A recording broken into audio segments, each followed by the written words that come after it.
I never thought recovering from surgery would turn into neighborhood drama, but if you've ever lived under a strict HOA, you know how quickly things can spiral.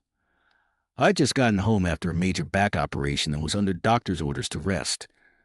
My insurance arranged for a visiting nurse to come by a few times a week to help with medication, wound care, and physical therapy. Simple enough, or so I thought. On the nurse's very first visit, she parked her small sedan along the curb in front of my house.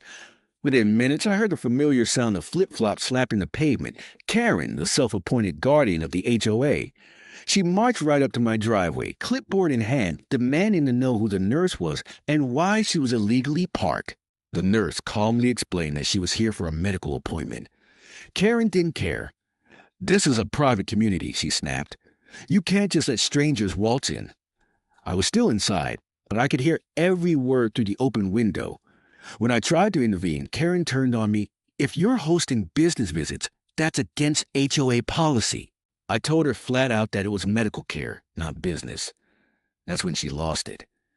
She pulled out her phone and started snapping pictures of the nurse's license plate, threatening to have her towed.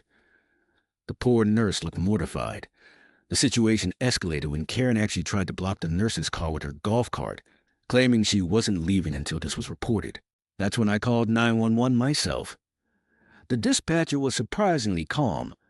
Apparently this wasn't the first HOA complaint from my neighborhood, and they sent a patrol car over. When the officer arrived, Karen immediately launched into her story about unauthorized medical personnel. The nurse, bless her, handed over her ID and medical credentials while I showed my discharge papers and doctor's instructions. The officer's face went from confused to angry in about 5 seconds. "Ma'am," he said, turning to Karen, "you're interfering with medical treatment.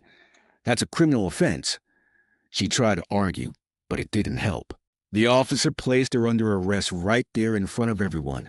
The whole neighborhood watched as Karen, still sputtering about whole rights, was led to the squad car. The nurse stayed professional through it all, finishing my checkup once the dust settled. A few days later, I heard through the grapevine that Karen had been charged with obstruction and harassment, and the HOA was reviewing her position on the board. Now the neighborhood's a lot quieter, and whenever my nurse visits, everyone makes sure to wave and smile, probably just relieved not to end up on the evening news like Karen did.